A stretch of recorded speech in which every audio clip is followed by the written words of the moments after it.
Hello friends, study with Verma classes में आपका स्वागत है। फ्रीडम स्ट्रगल सीरीज में हम सामाजिक एवं धार्मिक सुधार आंदोलन का अध्ययन कर रहे हैं और आज के सेगमेंट में हम सर सैयद अहमद खान एवं उनके द्वारा प्रारंभ की गई अलीगढ़ मूवमेंट पर चर्चा करेंगे। दोस्तों, 19वीं सदी के मध्य में जब पूरा का पूरा भारतीय मुस्लिम समाज परंपरागत सोच एवं बदलावों के बड़े दौर से गुजर रहा था, तभी सर सैयद अहमद खान एक ऐसे प्रकाश स्तंभ के रूप में उभर कर सामने आए जिन्होंने अपने समुदाय को न केवल आधुनिकता एवं प्रगति की राह दिखाई, अपितु उन्हें नए युग की ओर ले जाने का भी एक गंभीर प्रयास किया। 1857 के विद्रोह के बाद सर सैयद अहमद खान ने गहराई से महसूस किया कि पारंपरिक शिक्षा प्रणाली की सीमाएं भारतीय मुसलमान को न केवल सामाजिक, राजनीतिक एवं शैक्षणिक रूप से पिछड़ने के लिए मजबूर कर रही हैं, अपितु आधुनिक दुनिया की चुनौतियों का सामना करने में भी यह प्रणाली बिल्कुल विफल हो गई है। और इस समस्या के निदान करने के लिए उन्होंने आधुनिक विज्ञान, अंग्रेजी भाषा एवं पश्चिमी शिक्षा के आत्मसातीकरण की अनिवार्यता पर बल दिया। और इस कड़ी में उन्होंने 1875 में मोहम्मदन एंग्लो ओरिएंटल कॉलेज की स्थापना की, जो बाद में अलीगढ़ मुस्लिम यूनिवर्सिटी के रूप में विकसित हुई। वस्तुतः सर सैयद अहमद खान केवल एक शिक्षा के मसीहा नहीं थे, बल्कि वे एक बेबाक समाज सुधारक भी थे, जिन्होंने पर्दा प्रथा, बहु विवाह एवं अंधविश्वास जैसे सामाजिक बुराइयों पर तीखा प्रहार किया है। उन्होंने अपने क्रांतिकारी अखबार तहजीब उल अखलाक के माध्यम से अपने समाज को न केवल आत्मचिंतन करने के लिए मजबूर कर दिया, अपितु इस्लाम धर्म की एक ऐसी व्याख्या भी प्रस्तुत की जो यह दिखाती थी कि धर्म और आधुनिकता एक साथ चल सकती है।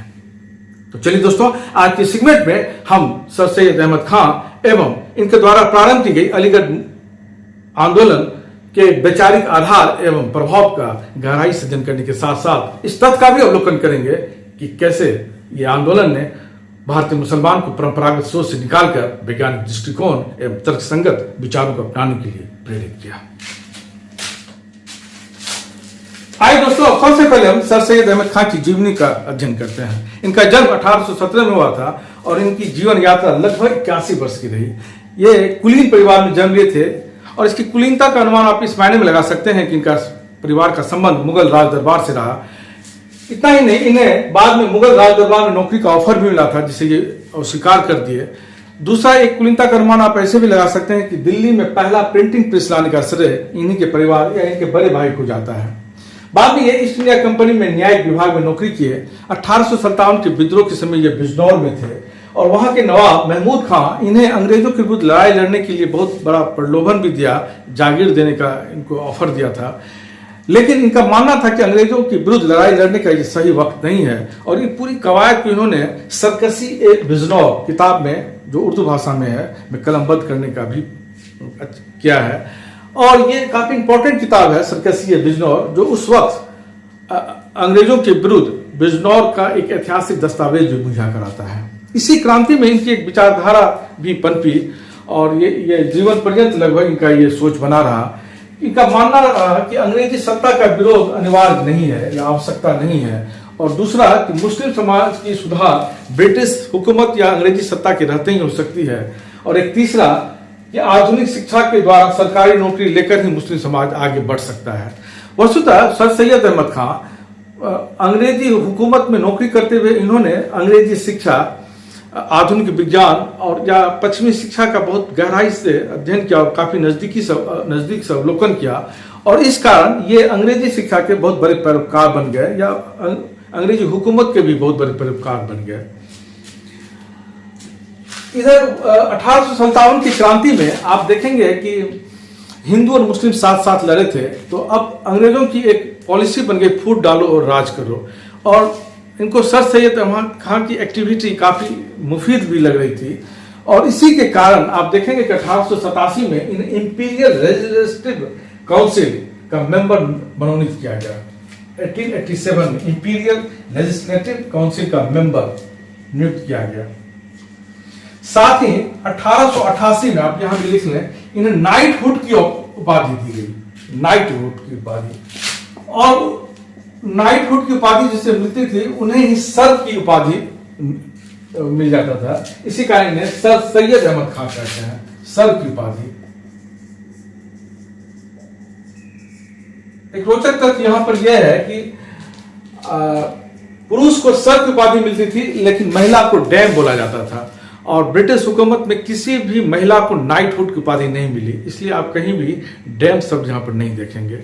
अन्यथा जहाँ जहाँ पर मिला है, जैसे और भी राष्ट्रमंडल देशों में मिला, वहाँ पर नाइटहुड की उपाधि तो उन्हें डैम कहा जाता है महिला को, पुरुष को सर की उपाधि मिलती है। इनकी मृत्यु 1898 में हो गई। तो ये इनका जीवनी रहा। अब इनके कुछ जो कार्य रहे हैं, जैसे इन्होंने साइंटिफिक सोसाइटी की स्थापना की और सबसे चर्चित अलीगढ़ मुस्लिम यूनिवर्सिटी की स्थापना की, इसके बारे में अध्ययन करते हैं नेक्स्ट चरण में। आइए दोस्तों, अब हम सर सैयद अहमद खान के द्वारा साइंटिफिक सोसाइटी की जो स्थापना की गई है उसके बारे में अध्ययन करते हैं। इस सोसाइटी की स्थापना 1864 में गाजीपुर में हुई। आप यूपीएससी का पुराना क्वेश्चन देखेंगे, उसमें जगह का भी नाम पूछा गया है कि साइंटिफिक सोसाइटी की स्थापना कहाँ हुई थी। तो परीक्षा के दृष्टिकोण से ये गाजीपुर याद रखेगा, बस नोट्स में आप अच्छा से इसको अंडरलाइन कर लें, ये पूछा हुआ क्वेश्चन है। इसका मूल उद्देश्य, जैसा कि नाम से ही है साइंटिफिक, अपने समाज में वैज्ञानिक दृष्टिकोण अपनाने पर जोर था। और इस उद्देश्य के लिए इन्होंने वेस्टर्न में, पश्चिम में जो विज्ञान पर जो किताबें छापी गई हैं उनका उर्दू में ट्रांसलेट करना भी रहा। इसी उद्देश्य में इन्होंने कुरान पर टीका लिखी तफसीर कुरान के नाम से। और तफसीर कुरान में इस बात पर इन्होंने जोर दिया कि कुरान में वैज्ञानिक दृष्टिकोण को अपनाया गया है। इन्होंने बाद में 1864 के 2 साल के बाद 1866 में इसी से जुड़ा हुआ पत्रिका छापते हैं उर्दू और अंग्रेजी में, साप्ताहिक अलीगढ़ इंस्टीट्यूट गजट। ये भी नाम अवश्य याद रखिएगा, परीक्षा में पूछा गया है अलीगढ़ इंस्टीट्यूट गजट। आपको ये भी पूछा जाएगा कि अलीगढ़ इंस्टीट्यूट गजट किस सोसाइटी से संबंधित है, तो याद रखिएगा साइंटिफिक सोसाइटी से छापा गया। और इस किताब में ये मूलतः उस जमाने में पश्चिम में जो विज्ञान पर शोध और रिसर्च हो रहा था उसको उर्दू में ट्रांसलेट करके जन समुदाय तक पहुंचाना था, उसके मूल तत्व को।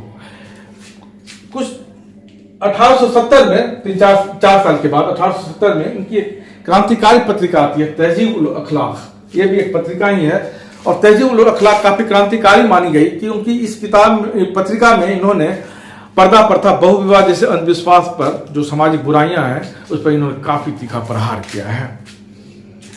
तो ये साइंटिफिक सोसाइटी का से जुड़ा रहा ये तथ्य। अब नेक्स्ट टर्न में हम अलीगढ़ मुस्लिम यूनिवर्सिटी के बारे में अध्ययन करते हैं। आइए दोस्तों, हम अलीगढ़ मुस्लिम यूनिवर्सिटी के बारे में अध्ययन करते हैं। इसकी प्रारंभिक शुरुआत अलीगढ़ स्कूल के रूप में हुई 1875 में, जब सर सैयद अहमद खान ने इसकी स्थापना की। इसके डेट पर अवश्य ध्यान दीजिएगा, 24 मई। इस दिन महारानी विक्टोरिया के जन्मदिन का वर्षगांठ था। दरअसल सर सैयद अहमद खान अंग्रेजों के प्रति कृतज्ञता के भाव को प्रदर्शित करना चाह रहे थे और ये प्रतीकात्मक सहयोग का रिजल्टेंट बहुत जल्द मिला। 2 साल के बाद ही 1877 में, जब इस स्कूल का नाम बदलकर मोहम्मदन एंग्लो ओरिएंटल कॉलेज किया गया, MAO। इसमें ब्रिटिश हुकूमत की पूरा सहयोग और सम्मान रहा। इसका उद्घाटन किए लॉर्ड लीटन ने। इसके प्रथम प्रिंसिपल बने थियोडर बैक और जमीन दिए थे विलियम म्योर ने। थियोडर बैक कैम्ब्रिज यूनिवर्सिटी के स्टूडेंट रहे। खुद सर सैयद अहमद खान कैम्ब्रिज और ऑक्सफोर्ड यूनिवर्सिटी का भ्रमण किया था और उनका पूरी इच्छा थी कि ये कैम्ब्रिज और ऑक्सफोर्ड जैसे उच्च संस्थान के अनुरूप ये बने और ये आधुनिक विज्ञान, पश्चिमी शिक्षा और अंग्रेजी भाषा के प्रति काफी आग्रहशील भी रहे। कालांतर में हाथरस के राजा रहे महेंद्र प्रताप सिंह, ये नाम अवश्य याद रखेगा। इन्होंने जमीन दान दी 3.04 एकड़ और 1920 में ये बन गया AMU अलीगढ़ मुस्लिम यूनिवर्सिटी और ये आज केंद्रीय विश्वविद्यालय है। आइए दोस्तों, अब हम सर सैयद अहमद खान के द्वारा रचित पुस्तक के बारे में अध्ययन करते हैं। इनकी सबसे चर्चित पुस्तक रही असबाब बगावत हिंद, जो 1858 में रची गई। ये किताब मूलतः 1857 के विद्रोह पर आधारित है। इसमें सर सैयद अहमद खान ब्रिटिश हुकूमत को यह समझाने की कोशिश की कि 1857 का विद्रोह एक सैन्य विद्रोह था और इसमें मुस्लिम समुदाय का कोई हाथ न था। इसके बरक्स इसके लिए ब्रिटिश नीतियां ज्यादा जिम्मेदार नहीं कि ब्रिटिश प्रशासन या विधायिका में जैसे उचित प्रतिनिधित्व भारतीयों को न देना, धार्मिक मामलों में हस्तक्षेप करना या भारतीय जनता के भावनाओं का खिलवाड़ करना। यह पुस्तक मायने में इंपॉर्टेंट रही कि ब्रिटिश पार्लियामेंट में इस किताब पर चर्चा हुई। यह किताब मूलतः उर्दू भाषा में लिखी गई थी, लेकिन बाद में 1873 में सर ऑकलैंड कॉल्विन और GFI ग्राहम ने अंग्रेजी अनुवाद किया the causes of the Indian revolt के नाम से। इनकी दूसरी चर्चित किताब रही असर उस सनादीद। असर उस सनादीद की रचना 1847 में किए थे। इसका अर्थ, असर उस सनादीद का अर्थ होता है अतीत के निशान। इसमें इन्होंने दिल्ली की 232 ऐतिहासिक इमारत और स्थल का वर्णन किया है। ऐसा माना जाता है कि यह प्रत्येक इमारत के पास स्वयं गए लोगों से बात की और बहुत ही बारीक सर्वे और किताबों और अभिलेखों का उसने वर्णन करके बहुत अच्छा एक दस्तावेज तैयार किया है। ये किताब इस मायने में भी इंपॉर्टेंट है कि ये 1857 के विद्रोह के पहले की दिल्ली की तस्वीर पेश करती है, क्योंकि 1857 के विद्रोह के बाद बहुत सारे इमारत दिल्ली के क्षतिग्रस्त हो गए। इसमें इस पुस्तक में 130 से ज्यादा आकर्षक चित्र हैं जो तभी के जो मशहूर चित्रकार थे फैज अली खान और मिर्जा शाहरुख बेग, उनके द्वारा चित्र बनाए गए हैं। और पुस्तक चित्र के मामले में सब कहा जाता है कि पहली बार लिथोग्राफिक तकनीक का इस्तेमाल हुआ था। यह किताब इस मायने में भी इंपॉर्टेंट है कि इसका फ्रेंच अनुवाद भी हुआ गार्सिन दी टासिक के द्वारा। और इनकी तीसरी किताब रही खुद बातें अहमदिया, जो 1870 में रची गई। ये मूलतः इन्होंने विलियम म्योर एक किताब लिख दिए थे, द लाइफ ऑफ मोहम्मद। इसमें इसने इस्लाम धर्म की काफी आलोचना कर दी थी। इसी का खंडन करने के लिए ऐसा माना जाता है कि सर सैयद अहमद खान ने किताब की रचना की, खुद बातें अहमदिया। नेक्स्ट टर्न में दोस्तों अब हम इनकी विचारधारा का अध्ययन करते हैं। आइए दोस्तों अब हम सर सैयद अहमद खान की विचारधारा का अध्ययन करते हैं। इनका विचार उतार चढ़ाव और जटिलता लिए हुए रहा और इनके विचार को बहुआयामी संदर्भों में देखा जाता है। प्रारंभिक तौर पर सर सैयद अहमद खान हिंदू मुस्लिम एकता के पैरोकार रहे और इन्होंने हिंदू और मुस्लिम को एक दुल्हन की दो आंखें कहकर संबोधित किया। लेकिन धीरे धीरे इनके विचार सांप्रदायिक राजनीति पर काफी कट्टर होते चला गया। यहां तक कि 1885 में जब भारतीय राष्ट्रीय कांग्रेस की स्थापना हुई तो इन्होंने कांग्रेस को सिर्फ हिंदुओं का प्रतिनिधित्व कहकर संबोधित किया। उनका मानना था कि कांग्रेस मुस्लिमों का प्रतिनिधित्व नहीं करती है। लेकिन 1887 में जब बदरुद्दीन तैयब जी मद्रास अधिवेशन में भारतीय राष्ट्रीय कांग्रेस के अध्यक्ष बने, तब ये काफी व्यथित हो उठे और इन्होंने बनारस के राजा शिव प्रसाद सिंह, ये नाम याद रखिएगा, कई बार परीक्षा में पूछा भी गया है, बनारस के राजा शिव प्रसाद सिंह के सहयोग से 1888 में यूनाइटेड इंडियन पेट्रियोटिक एसोसिएशन की स्थापना की। और इसमें ये दर्शाने की कोशिश की कि मुस्लिम जो है वो राजभक्त हैं और अंग्रेजों के हमेशा सहयोगी रहे हैं। और इस बिना पर इन्होंने एक पत्रिका भी निकाली, राजभक्त मुसलमान। कुछ आलोचक यह भी बोलते हैं कि सांप्रदायिक आधार पर अलग प्रतिनिधित्व की मांग कर सर सैयद अहमद खान द्विराष्ट्र सिद्धांत की नींव भी रखे। लेकिन सर सैयद अहमद खान तत्कालीन परिस्थितियों के आधार पर निर्णय ले रहे थे। उनका मानना था कि जो भारतीय मुस्लिम समुदाय है ये ब्रिटिश हुकूमत में ही आगे बढ़ सकते हैं और उसी के आधार पर इनकी सोच बनी, इनकी विचारधारा बनी। तो ठीक है दोस्तों, इसी संदर्भ के साथ हम आज के क्लास यहाँ पर समाप्त करते हैं। ये क्लास कैसा लगा कमेंट करके अवश्य बताइएगा। बहुत बहुत धन्यवाद। Thank you.